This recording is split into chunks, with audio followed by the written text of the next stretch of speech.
one of the most important developments in the RIA was concurrent filing, the introduction of concurrent filing, which has increased the number of EB-5 investors residing in the U.S.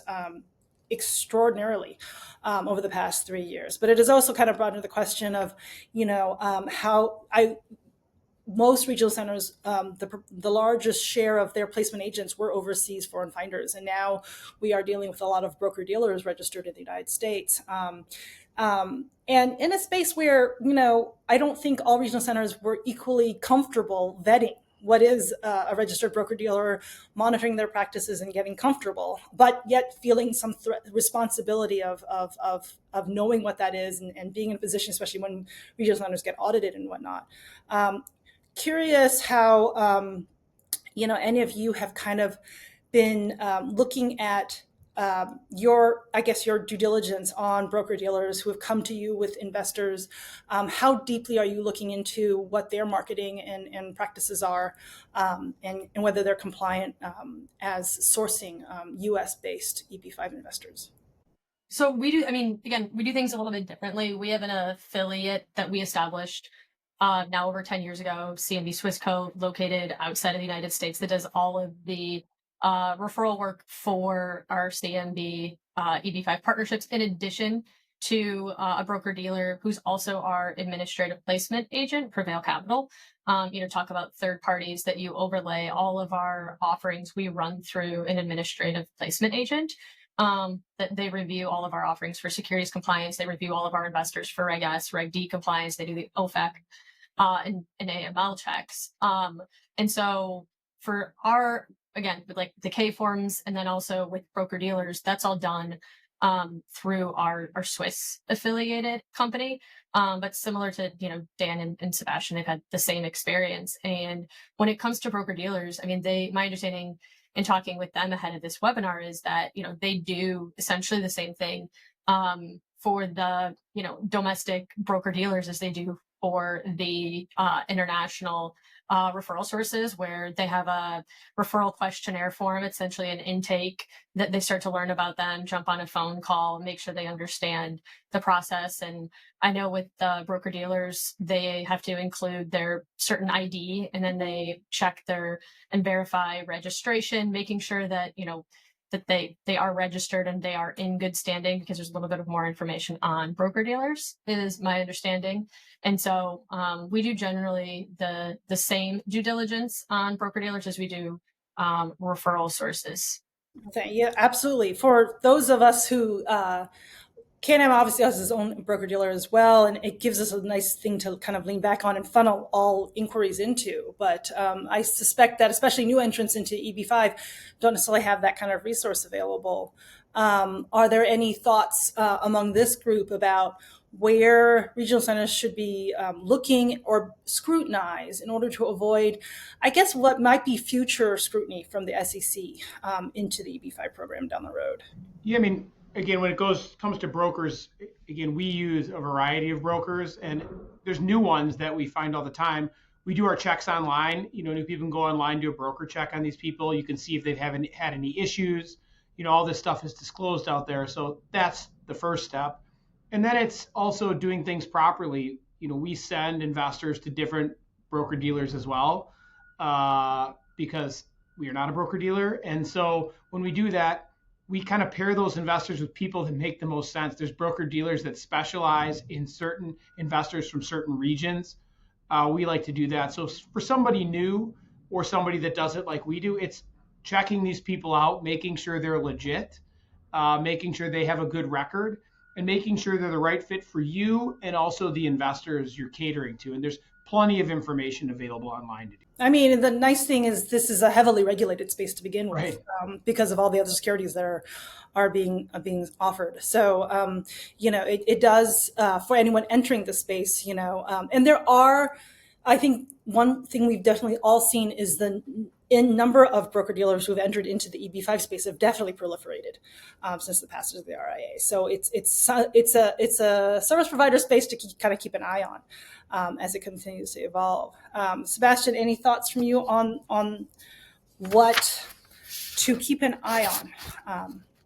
within in the broker. I mean, again, I think you got to keep an eye on all of it, right? You got to work with the best of breed. You got to make sure, there are broker dealers that have entered the space that, we're not specialists in figuring out, what they may or may not be doing correctly, but let's just say they are operating, thinly on the compliance side.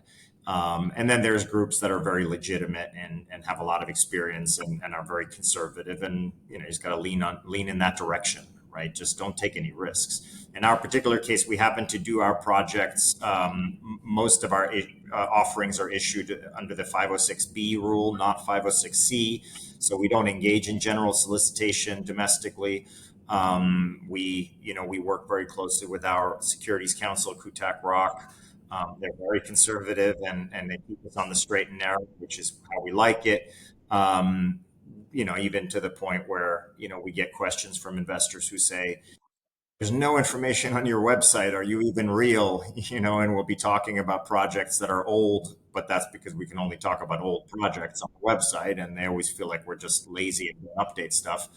So I think, that's our particular choice. We may at some point do a 506C, but, for the time being, we don't see the need. We obviously do get people coming to us automatically anyway, whether it's through attorney referrals or existing investor referrals.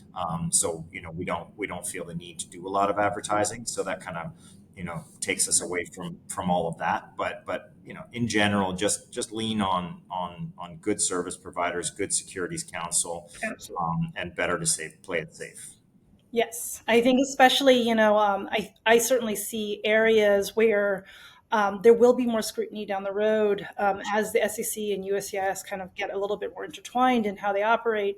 Is certainly in a lot of the advertising you will see online these days, especially there's being an EB-5 operator does not make you necessarily an expert in what is permissible in terms of security sales and everything else. So to your point, getting clear guidance from Securities Counsel, experienced broker dealers who have a very clear idea, not just in EB-5 and other securities offerings, about what can and cannot be advertised, what can and cannot be told to investors, especially I think to avoid the appearance of taking advantage of foreign investors. It's just, I think, really important that operators stay above board. We cannot yet see what SEC implications there might be in EB-5 down the road, but it's something that's been spoken of a lot, especially given the amount of capital being brought in by EB-5. I think it's a good point though. Like you talked about, CanAm has an in-house broker dealer, and so you guys can do that additional, like as an issuer, right? Of that double checks if you're doing, whether you're doing 506B or 506C for the general solicitation or non-general solicitation, but then also ensuring, compliance, Reg S, everything has to stay outside of the United States, Reg Bs inside of the United States. And so, having good securities counsel, but then also, again, some of these broker dealers will also act as administrative placement agents as a third party to come in and help oversee that. And to your point, I think that's going to be more and more important, as there is, the SEC and USCIS continue to talk. And I think it's also important for prospective investors to understand that sometimes when you hear broker dealer, right, you think like, oh, they're representing me, they have my best interest, and that just because they're in the United States and they're a broker dealer, again, just like regional centers and other service providers, not all broker dealers are created equal, and their level of sort of care, it used to be suitability. I think now it's regulation best interest, Right. Standard. But it's just something to consider for investors and also for new regional centers as you look at broker dealers. They're not all the same, and just because they're regulated, they're only regulated to a certain degree. They're not a investment advisor, right, that has a fiduciary duty. And so just something to keep in mind when people are understanding the integration of broker dealers into the EB-5 space. Absolutely. And, I think it'll be important to look at broker-dealers who specialize in EB-5 and understand the differentiation versus someone who has access to EB-5 investors and affiliated with a broker-dealer, but that largely doesn't work in EB-5 and doesn't understand necessarily the nuances or the implications on the individual investors' USCIS petitions, because that's the last thing you want to endanger by, taking any shortcuts. Again, I think the benefit, and we'll see this evolve over time, it's the highly regulated space. So the hope is that as the SEC and as other agencies continue to kind of look into EB-5 and see where it overlaps with what they're doing, we will see kind of improvement in transparency and understanding of how that all intersects. I certainly remember, years ago, the calls with the SEC just trying to understand EB-5, and their understanding nowadays, their education is much more sophisticated than it was 10, 20 years ago. So I expect to see continued kind of evolution of practice in that space.